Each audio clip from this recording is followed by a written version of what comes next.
Hello friend, मैं एकता सिंह आप सभी के ज्ञान चैतन्य चैनल में बहुत बहुत स्वागत करती हूँ। आज के इस टॉपिक में हम संगम साहित्य से रिलेटेड यहाँ पर देखने वाले हैं इस टॉपिक को कि क्या है संगम साहित्य। ये जो सिलेबस है यूजीसी नेट के अकॉर्डिंग है। तो देखते हैं कि संगम साहित्य में क्या है। तो यूजीसी नेट के अकॉर्डिंग है कि जो संगम साहित्य है उसमें दक्षिण भारत की जो राज्य शासन प्रणाली है उसके बारे में जानना है, साथ ही उसके समाज के बारे में भी यहाँ पर जानना है। तो देखते हैं पहले कि संगम साहित्य क्या था। तो संगम साहित्य जो है, ये संगम जो है प्रारंभिक ऐतिहासिक काल की जानकारी का मुख्य स्रोत है। मतलब दक्षिण भारत की इतिहास की जानकारी का ये मुख्य स्रोत है संगम साहित्य। संगम का अर्थ होता है मतलब एक कहीं किसी स्थान पर बहुत सारे लोगों का मिलना, उसको क्या कहा गया, संगम कहा गया, जहाँ कथित तौर पर साहित्य रचना और इसका संकलन हुआ है। तो यहाँ पर संगम इसलिए कहा गया क्योंकि यहाँ पर बहुत सारे लोग मिले, एक जगह सम्मिलित हुए, संगठित हुए और यहाँ पर क्या है, साहित्य की रचना हुई है। उसी को क्या कहा गया, संगम कहा गया। तो तमिल परंपरा के अनुसार 3 संगम युग थे, यानी कि 3 संगम युग यहाँ पर देखने को मिलते हैं। अब ये कौन कौन से हैं यहाँ पर देखते हैं। तो 3 इसमें से प्रत्येक का दौर जो है हजारों वर्ष तक रहा है। इन संगम को पांड्य शासकों का संरक्षण था। मतलब जो संगम युग है वो 3 है और संरक्षण किसका था, तो पांड्य शासकों का संरक्षण था। ये संगम जो है संभवतः एक अकादमी या सभा के रूप में भी कार्य करते थे, जहां अनेक कवि उपस्थित हुए। मतलब यहाँ पर युग जो है पहला, दूसरा, तीसरा, ये 3 युग हुए हैं जहाँ पर मतलब 3 संगम हुए हैं जहाँ पर लोग आके यहाँ पर साहित्य की क्या करते हैं, रचना करते हैं। और इन सबका तीनों का संरक्षण जो था वो पांड्य शासक हुए हैं। पहले 2 संगमों में रचित सभी तमिल कृतियों के बारे में कहा जाता है कि इनका लोप हो चुका है। मतलब पहली और दूसरी का जो साहित्य है वो क्या हो गया, लोप हो गया। किंतु इस दंत कथा का प्रमाण में बहुत कम ऐतिहासिक और भाषाई साक्ष्य उपलब्ध है। ये भी कहा जा सकता है, कहा गया है कि संगम शब्द की उत्पत्ति क्या हुई है, बाद में हुई है। मतलब यहाँ पर जो साहित्य है उसको बाद में संगम कहा गया, ऐसा माना जाता है। आगे संगम साहित्य जो है प्राचीन तमिलों का मौखिक चारण साहित्य था। मतलब यहाँ पर संगम साहित्य की बात करें तो क्या है कि मौखिक, मतलब पहले लोग क्या है, चीजों को याद रखा करते थे, लिपिबद्ध नहीं किया करते थे। तो इस काल में क्या हुआ कि जो मौखिक था उसमें उसको यहाँ पर लिपिबद्ध किया गया। इसकी अधिकांश रचना उन चारणों और कवियों ने लिखी जो राजाओं की प्रशंसा करते थे और इसके बदले में उन्हें उन राजाओं को संरक्षण प्राप्त होता था। ये रचना उन कवियों के भावनात्मक उद्गार हैं और इस साहित्य में ऐसी महत्वपूर्ण जानकारियां मिलती हैं जिसकी सहायता से प्रारंभिक ऐतिहासिक तमिल देश जो है सामाजिक, आर्थिक, राजनीतिक इतिहास के बारे में बहुत कुछ जाना जा सकता है। तो हमारे यूजीसी नेट सिलेबस के अकॉर्डिंग हमें सामाजिक और राजनीति के बारे में क्या देखना है, इतिहास देखना है दक्षिण भारत के संगम साहित्य से। तो इसकी ही हम देखेंगे विस्तार से। और फिर क्या है, इन कवियों का वास्तविक जीवन की स्थिति और समाज में होने वाली घटनाओं को अपनी उपमाओं, रूपों एवं अन्य कूटों और प्रतीकों को आधार बनाया। मतलब एक व्यक्ति जो है वो पूरे समाज को, आर्थिक कंडीशन को, इन सबको रिप्रेजेंट करता है।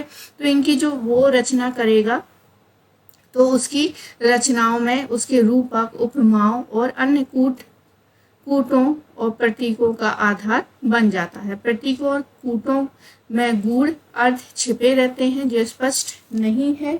यदि इन प्रतीकों और कूटों का सार्थकता से विश्लेषण किया जाए तो महत्वपूर्ण जानकारी मिल सकती है।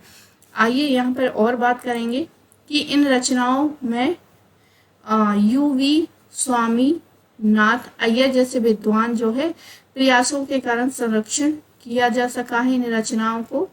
किसके द्वारा, यूवी स्वामीनाथन अय्यर ने क्या है, इन्हीं पांडुलिपियों को संरक्षण किया है।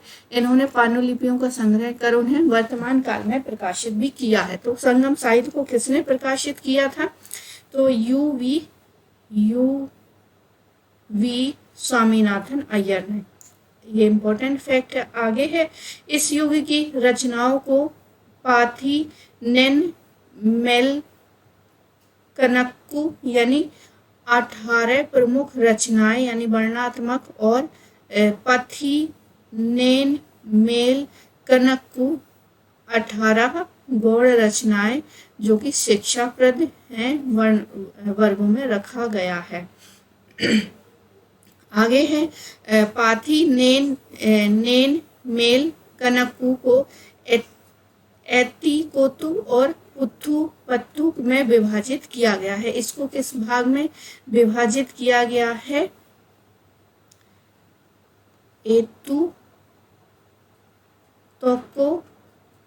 एतुकोतो और दूसरा है पथु।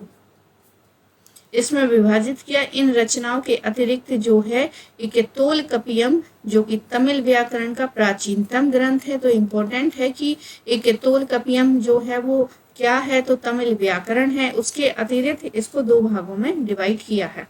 आगे देखते हैं, 5 प्रमुख तमिल काव्यों के नाम हमें मिलते हैं। तो ये इम्पोर्टेंट फैक्ट है कि कौन कौन से तमिल महाकाव्य हैं, निम्नलिखित में से बताइए। तो ये इम्पोर्टेंट है, आपको बिल्कुल याद रखना है। सिलब्धिकारम वही पायल वाली कथा है। इसमें सिलब्धिकारम हो गई, मणि मेखलो हो गई, कहीं कहीं कुछ और नाम भी मिल सकता है। इसको जो बोलने का तरीका वो अलग हो सकता है। तो आपको जो जैसा आप बोल पाते हैं आप वही आप बोलिए।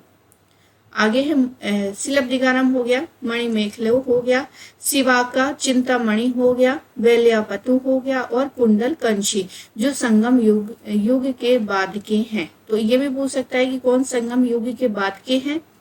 तो यहाँ पर वेल्यापति और कुंडल कंशी जो है संगम युग के बाद के हैं। इसमें सिलब्धिकारम और मणिमेखले अधिक प्रसिद्ध हैं। शिवा का चिंतामणि।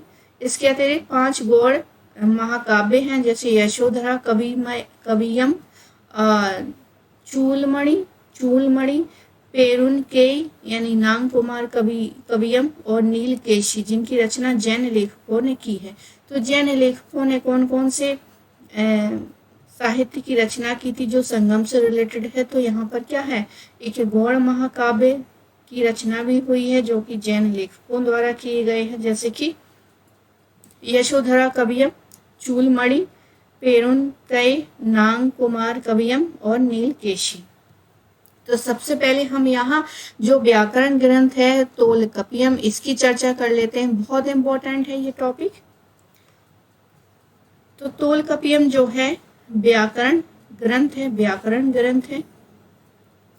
तोलकपियम क्या है? व्याकरण ग्रंथ हो गया। प्राचीन तमिल व्याकरण ग्रंथ जो है तोलकपियम की रचना तोलकपियम ने ही की थी। तोलकपियम की रचना किसने की? तोलकपियम ने। ये व्याकरण ग्रंथ है, तमिल साहित्य का व्याकरण ग्रंथ है जो पौराणिक ऋषि अगस्त्य के शिष्य माने जाते हैं। तो पौराणिक ऋषि अगस्त्य के शिष्य माने जाते हैं। तोलकपियम में तमिल साहित्य की रचना को नियम विनियम दिए गए हैं और इसके मतलब तोलकपियम के 3 भाग हैं। तो 3 भाग इसको देखते हैं आगे, एक कौन सा है? तो यहाँ पर एक ये हो गया,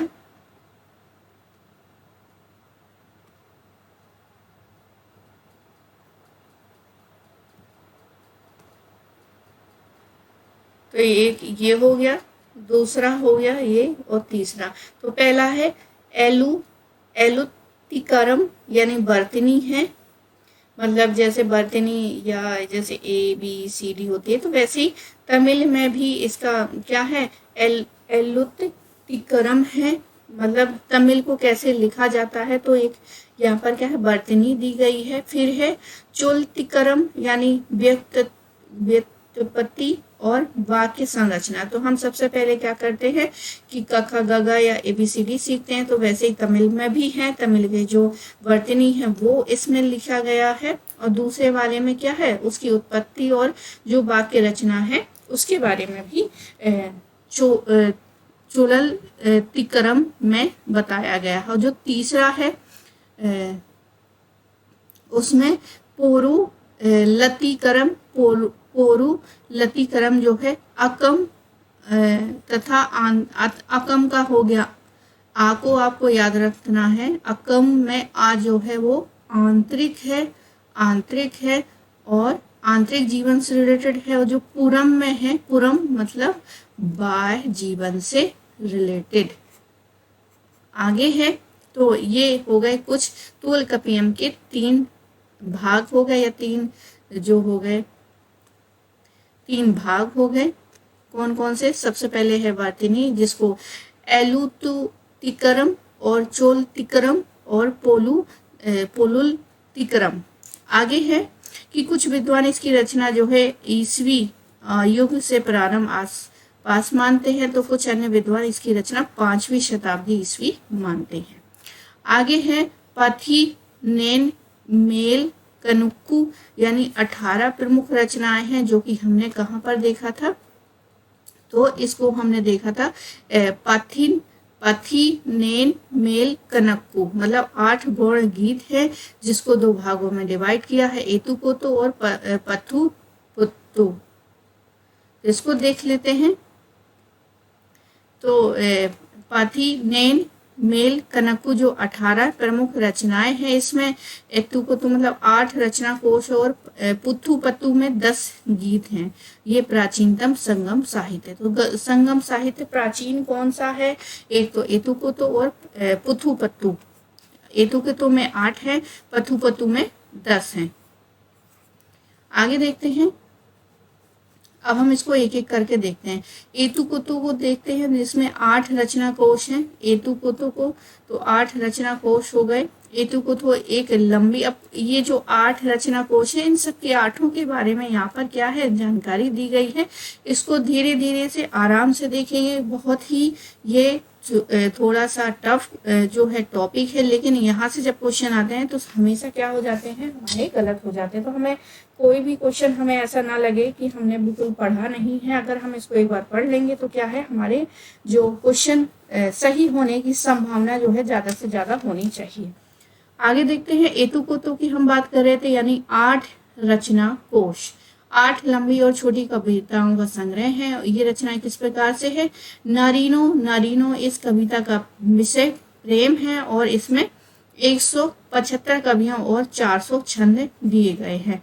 कुरुन तोको में 402 प्रेम कविताओं का लघु रचना कोश है।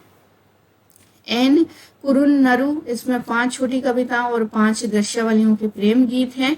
पति रूपंतु, जिसमें 10 प्रेम कविताएं हैं। तो देखो यहाँ पर सारी की सारी जो है प्रेम से रिलेटेड ही कविताएं यहाँ पर हैं। आगे है पुरम की इस रचना में चेर राजाओं की वीरता का गुणगान है। प्रारंभिक चेर शासकों के इतिहास को जानने के लिए ये रचना महत्वपूर्ण है। पत्ती रुन पतु में, और जो किसके अंतर्गत आती है? एतुकोतो, जो 8 रचना कोश है, उसके अंदर चौथा वाला नंबर जो है वो यहाँ पर आता है। 5वां है परिपतल, इसमें विष्णु और कार्तिकेय जैसे देवताओं को समर्पित है। परिपतल जो है विष्णु और कार्तिकेय जैसे देवताओं के भक्ति गीत हैं। कलिकोतो, इसमें 150 छंद हैं, और इसके अधिकांश गीतों का विषय जो है प्रेम है, जबकि कुछ गीत नैतिक मूल्य से संबंधित है। आगे है अकन्नरु, इसमें लगभग 145 कवियों द्वारा रचित कविताओं का 401 छंद है। ये सभी क्या है? प्रेम गीत है। पुरनरु, इसमें 157 कविताओं की रचना है, और काव्य की रचना जो है 400, वीर काव्य की रचना 400 रचनाएं हैं। आगे देखते हैं।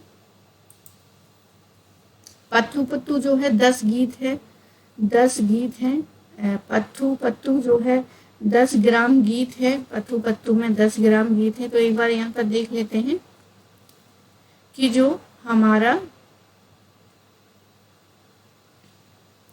पाथीनेल मेल कनक्कू जो थे एतुकोतो और पिथुपतु, इन दो के बारे में डिवाइड किया था। एतुकोतो में 8 संग्रह गीत है जिसमें हमने देखे थे बहुत सारे ये वाले।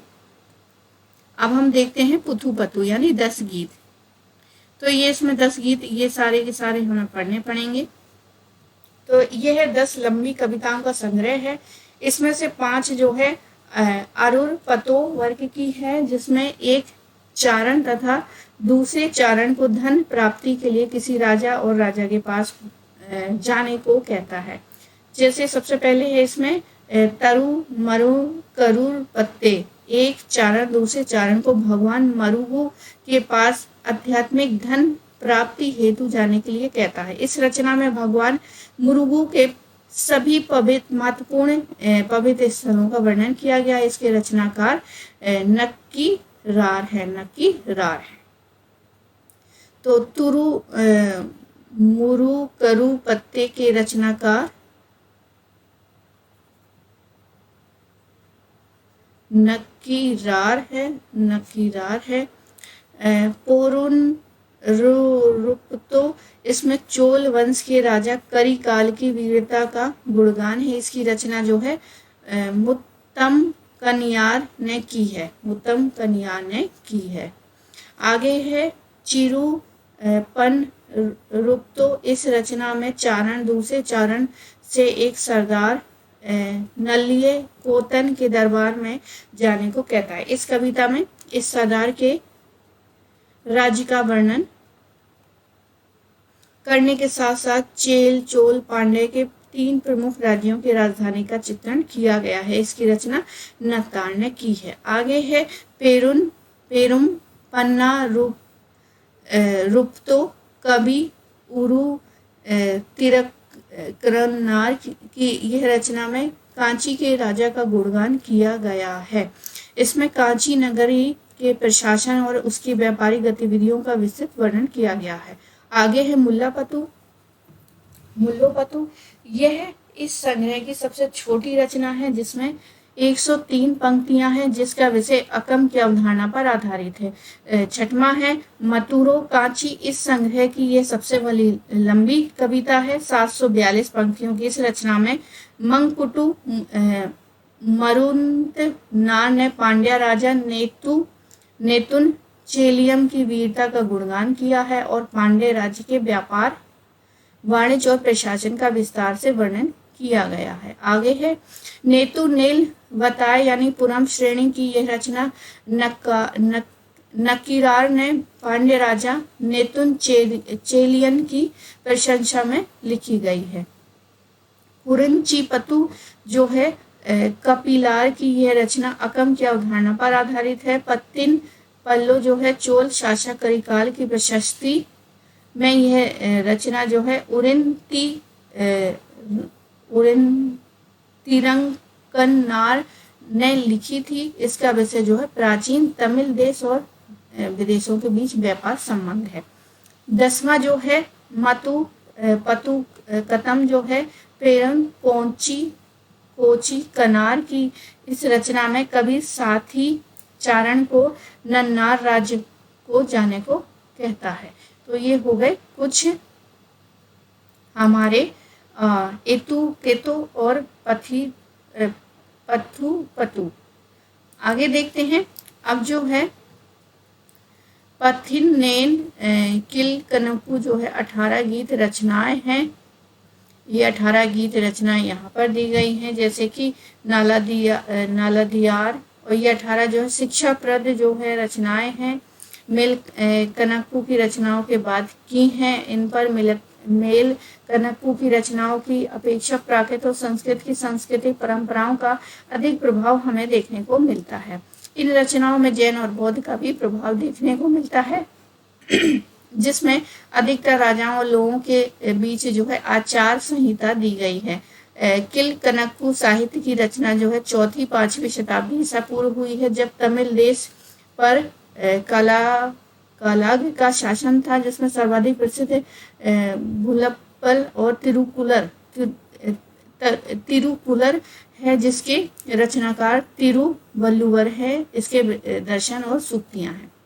इसमें 8 गौण रचनाएं हैं, जैसे नालादियारा, ननमणि, कदीरो, थाला मेली मेली, ननुबुरु, एतिनो, एलू पथु, एतिनो एम्बंधु, तिनो मलो नुरुम्बंधु, आचार कोवे, तिनोमोली एम्बधु, मुप्पल, तिरुकुरल और तिरु कदुगम, तिरुपंच मूलहा, कालवदी, कलबली नरपथु, कर नरपथुहा, इन्ना नरपथुहा, इनियार नरपथु, कैनीलो और इन्नीलो और इलादी।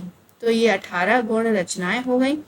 आगे है, अब इसकी रचना मतलब इनके बारे में हमें विदेशी विवरण से भी पता चलता है, जैसे पेरिप्लस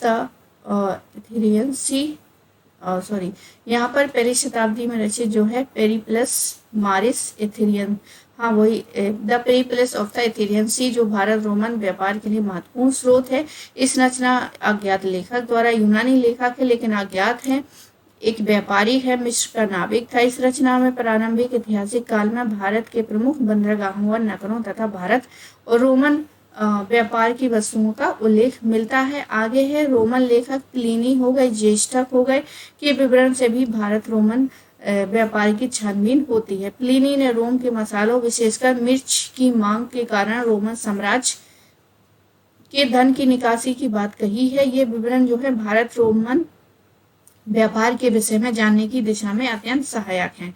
क्लाडियस टालमी की रचना जो है जियोग्राफी भारत रोमन व्यापार के लिए विषय में जानने का एक महत्वपूर्ण स्रोत है। तो ये विदेशी विवरण है, जिससे भारत और रोम के बारे जो व्यापार हुआ है उसकी जानकारी हमें ये देते हैं। आगे है, ये मिस्र और राजधानी एलेक्जेंड्रिया में रहता था, कौन? टालमी। और 127 से 150 ईसा पूर्व में एलेक्जेंड्रिया के प्रसिद्ध पुस्तकालय का ये प्रमुख हुआ करता था। आगे है, पुरातात्विक स्रोत की बात करें तो यहाँ पर जो है पुरातात्विक प्रमाणों में महापाषाण युगीन यानी अंत्येष्टि, शवाधान और स्मारक सिक्के, खुदाई अथवा ये सभी मिले हैं, विशेषकर शहरी केंद्र आते हैं। महापाषाण युगीन जो है अंत्येष्टि स्मारक वस्तुतः पूर्वजों की पूजा के उद्देश्य से बनाए गए थे। मतलब यहाँ पर क्या है, कोई व्यक्ति मर गया, मान लीजिए यहाँ पर कोई व्यक्ति मर गया, तो यहाँ पर क्या है, एक पिलर खड़े कर दिए थे, यहाँ पर उसको दफना दिया गया और यहाँ पर क्या है, एक इस तरह से बहुत बड़ा ऊंचा टीला जैसा पत्थर भी रख देते थे इन्हीं स्तंभों से टिका के, और फिर इनकी क्या की जाती थी, पूजा की जाती थी। मतलब हमारे पूर्वज यहाँ दफन है और हम उसकी क्या कर रहे हैं, पूजा कर रहे हैं। तो इसी को क्या कहा गया, महापाषाण कहा गया, यानी बड़ा पत्थर। ये स्मारक क्योंकि बड़े पत्थर से बनाए गए थे इसलिए इसे महापाषाण कहा गया। ये महापाषाण पूरे तमिल क्षेत्र में मिलते हैं। मृतकों को लोहे की वस्तुओं, काले और लाल मिट्टी के बर्तनों और मनकों और अन्य सामग्री के साथ ही दफनाए गए हैं। मतलब ये अकेले शरीर नहीं है, उनके साथ जो इस्तेमाल में की जाती थी वस्तुएं, उनको भी दफना दिया जाता था और स्मारक बना दिया जाता था। उस समय जो अवेलेबल था, उस समय जो भी पत्थर वहां पर मौजूद हुआ करते थे। कभी कभी मृतकों की अस्थियों के साथ बहुमूल्य वस्तुएं भी रखी जाती थी। शवाधानों में बड़ी संख्या में लोहे की वस्तुएं, विशेषकर आक्रमण के हथियार पाए गए हैं। शवाधान की एक इसमें जो है संगोरा व्रत, कलश शवाधान, डालमैन, टोपीकाल और कडक्कल तमिल क्षेत्र के असंख्य महापाषाण स्थल खुदाई में मिले हैं। इसमें सानुट, कुन्नाथुर, अमृत मंगलम और कोदुम नाल, पोरकलम और मनगादु प्रमुख स्थान है। आगे देखते हैं। अब खुदाई में जो स्थान मिले हैं वो हैं, तो ये सारे के सारे क्या हैं,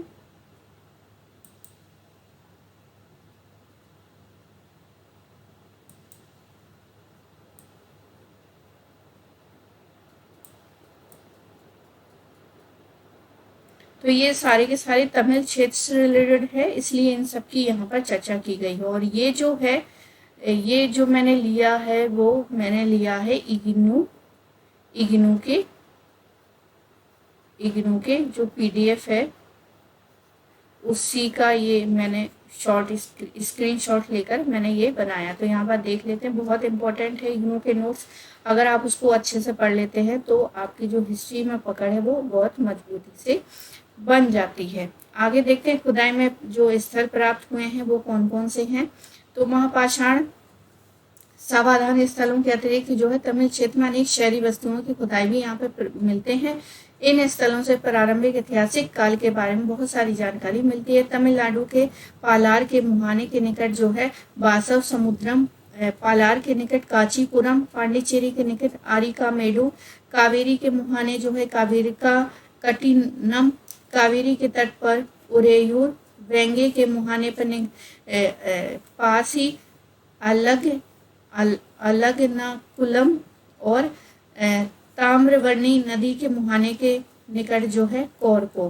प्रारंभिक ऐतिहासिक स्थल के ऐसे महत्वपूर्ण वास स्थल हैं जो खुदाई से मिले हैं। भारत रोम व्यापार और संगम युग के नगरों के बारे में इनमें महत्वपूर्ण जानकारी मिलती है। इन स्थलों में ईंट के ढांचे, तमिल ब्राह्मी लिपि से युक्त मिट्टी के बर्तन और रोम से आयातित मिट्टी के बर्तन जो है एम्फोरा मिले हैं।